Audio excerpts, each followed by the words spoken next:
Hello tout le monde, bienvenue sur cette nouvelle vidéo, nouvelle semaine qui commence, une semaine de boulot qui retourne après une semaine de congé, j'allais dire un mois, mais un mois ça serait bien. Après une semaine de congé, après 3 jours de maladie incroyable, hein, franchement c'est toujours moi qui me les attrape tous les trucs, hein, c'est vraiment hallucinant. On est de retour et donc hier l'Inter a joué contre le Naples et exactement ce que je m'y attendais, donc une égalité un partout. Il y a tout l'Inter qui a fait bien évidemment, le Naples qui a pas fait énormément de choses.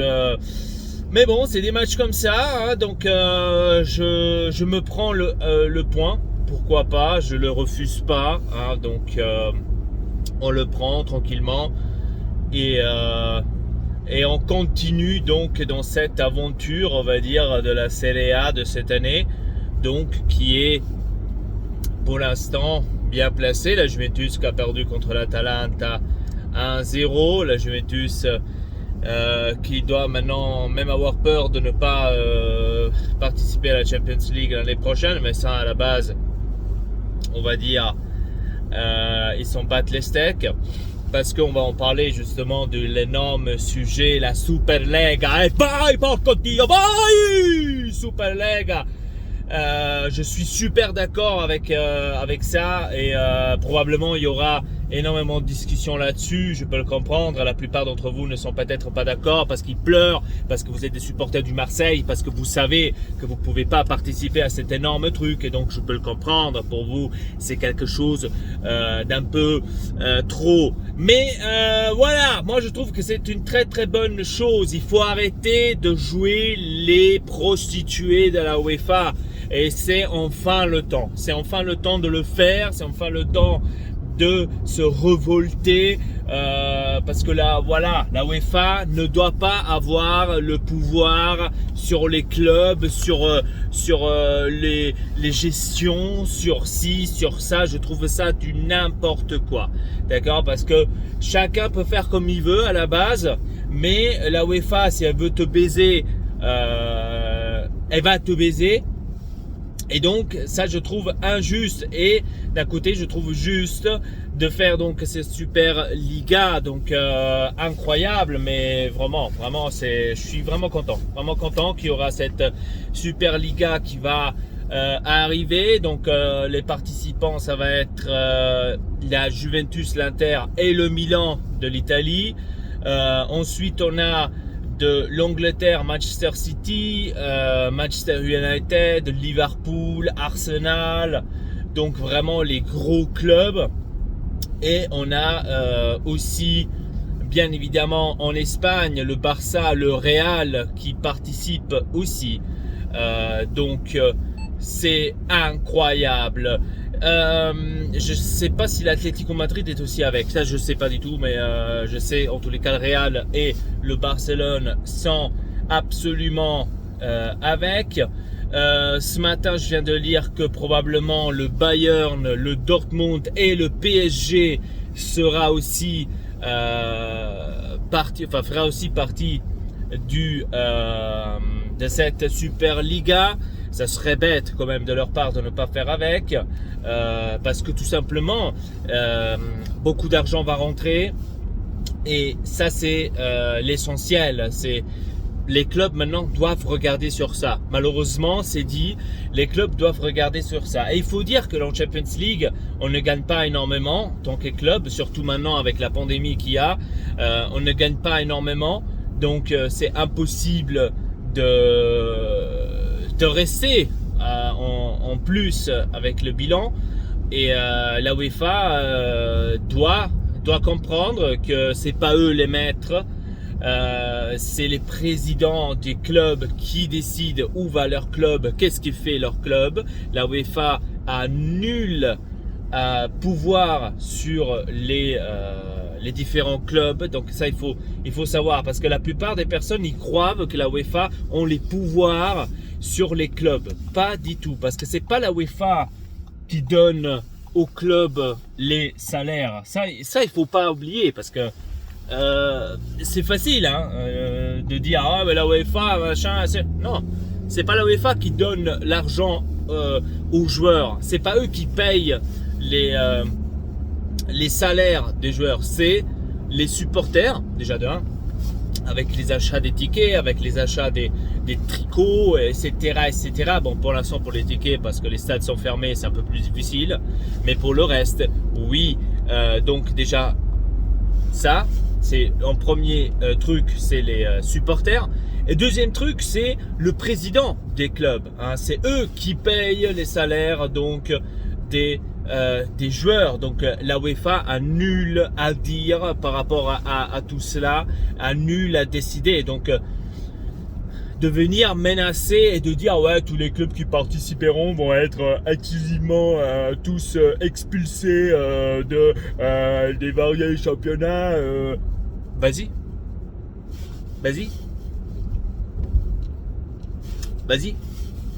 J'aimerais bien voir après si la UEFA va survivre sans les plus gros clubs, va survivre en général, si elle aura encore son existence dans le monde. Je pense pas. Hein. C'est qui va regarder un match Torino-Spezia pour la première place de la Serie A? Qui cazzo se la guarda? Donc c'est ça en fait ce que la UEFA ne veut pas comprendre. Et a cru en disant que oh ouais, mais tu vas être expulsé, qu'après les présidents Florentino Pérez et deuxième président Agnelli auraient dit ah, ok alors on arrête, on fait pas la Superliga, c'est vrai que c'est une connerie, n'importe quoi la UEFA ce qu'elle pense par là. Exclure les joueurs des nationales, vas-y. Donc après, tu n'auras pas non plus les nationales, les gros nationales qui vont jouer en Coupe du Monde et qui vont jouer en Europe. Tant pis pour toi. Tant pis pour la UEFA, je veux dire. Après, pour les joueurs, il y a la plupart qui ont dit ouais, mais les joueurs, etc., ils sont pas d'accord, machin. Pourquoi? Déjà, c'est pas les fédérations nationales. C'est pas les équipes nationales qui payent leur salaire. Et là, on revient à nouveau avec le paiement de salaire. C'est pas eux qui payent les salaires. C'est encore les clubs qui payent les salaires des joueurs. Donc ça, il faut pas oublier. Si un joueur est appelé en national, il peut bel et bien refuser. Il n'est pas obligé d'y aller, déjà pour commencer. Parce que ce n'est pas une obligation d'aller en national. Le joueur n'est pas payé par la fédération, par exemple italienne ou la fédération française, pour aller jouer en équipe nationale. Donc ça aussi, il faut oublier. Donc la UEFA, on va dire, essaie de se jouer la plus forte, essaie d'être le maître de quelque chose qui ne l'est pas. Hein, donc c'est vraiment incroyable. Moi je trouve que pour faire cette Super Liga, justement, comme j'ai bien compris, ça va être faite avec 20 équipes, si je me trompe pas. Ça va être en 11 semaines, donc ça va prendre la place, on va dire, de la Champions League. Et c'est très très bien, franchement, c'est très très bien pour les clubs parce que ça va apporter de l'argent, déjà de 1. C'est très très bien pour les clubs et c'est aussi très très bien pour la télé parce que oui, c'est plus intéressant de regarder en Superliga un Barça, je sais pas, PSG, un Real, Inter, un Milan, Manchester United, ou un Real, Manchester United par exemple, ou le Classico Real Barça, ou l'Inter contre le Milan en Superliga. Donc c'est incroyable, moi je suis super d'accord avec ça, et je serais aussi content s'il y aurait tous les pays qui feraient avec, donc tous les grandes équipes comme par exemple le Porto, le Benfica qui feraient avec aussi. Ça aurait été vraiment très important parce que tout le monde serait présent et ça aurait été cool de voir une Super Liga comme ça, vraiment géniale, d'avoir des gros clubs s'affronter entre eux. C'est très très cool, franchement. Là, c'est vraiment quelque chose d'incroyable parce que ça peut aider, tout simplement, ça aide les télés pour qu'ils aient plus de vision. pour que les joueurs, enfin pour que les personnes regardent plus les matchs d'un côté, et d'un autre côté ça aide les clubs. Ça aide les clubs financièrement, ça aide les clubs parce que voilà, il y a beaucoup d'argent qui rentre. Déjà, comme j'ai bien compris, seulement l'inscription à la Superliga va t'apporter 300 à 400 millions. Seulement l'inscription, c'est énorme pour des clubs comme le Milan, comme l'Inter, qui ont un énorme problème économique. Mais même la Juventus, attention, c'est pas parce que maintenant c'est la Juventus qu'il n'y a pas de problème économique. Le Real Madrid, la même chose aussi, ils ont des problèmes économiques. Donc, ça aide énormément ce genre d'investissement. Franchement, moi, je suis super d'accord avec ça. Donc, je ne comprends pas pourquoi la plupart de personnes ne sont pas d'accord avec ça. Je comprends pas. C'est soit c'est des supporters des petites équipes qui feront pas avec à la Superliga, ou je sais pas, ils ont un complexe quelque part, parce que comme j'ai dit au début, de jouer la prostituée de la UEFA, je suis pas d'accord, parce que la UEFA, ça fait déjà un moment qu'elle nous casse les pieds. Fair play financier, t'as pas le droit de faire ça, t'es banni, il faut payer ça, il faut payer ci, mais chaque club est différent. Moi, c'est ça ça m'a cassé les pieds. La Rome et l'Inter, ils l'ont pratiquement tué jusqu'à l'os avec ce fair play financier. Le Milan, la même chose, ils l'ont tué jusqu'à l'os pour le fair play financier. Manchester City arrive, PSG arrive à s'acheter des énormes joueurs à des millions. Ils arrivent, PSG par exemple avec Neymar et Mbappé, qu'ils ont dépensé plus que 400 millions en un transfert. Là ça va, personne n'en parle, aucune truc pour fair play financier. Manchester City, énorme truc pour acheter ici et là. Donc aussi on parlait exclusion de la Champions League, fair play financier, vous l'avez pas respecté ici et là. En fin de compte, c'est rien passé à ces équipes-là et à ces clubs-là.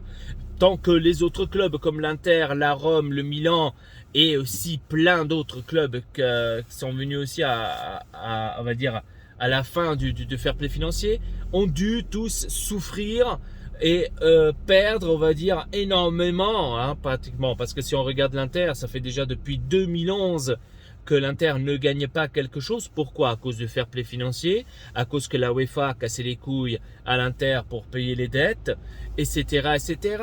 Donc à cause de ça, l'Inter a dû repartir de zéro, laisser pratiquement des années gagner la Juventus en Italie, parce qu'elle ne pouvait pas compéter avec, tout simplement, impossible.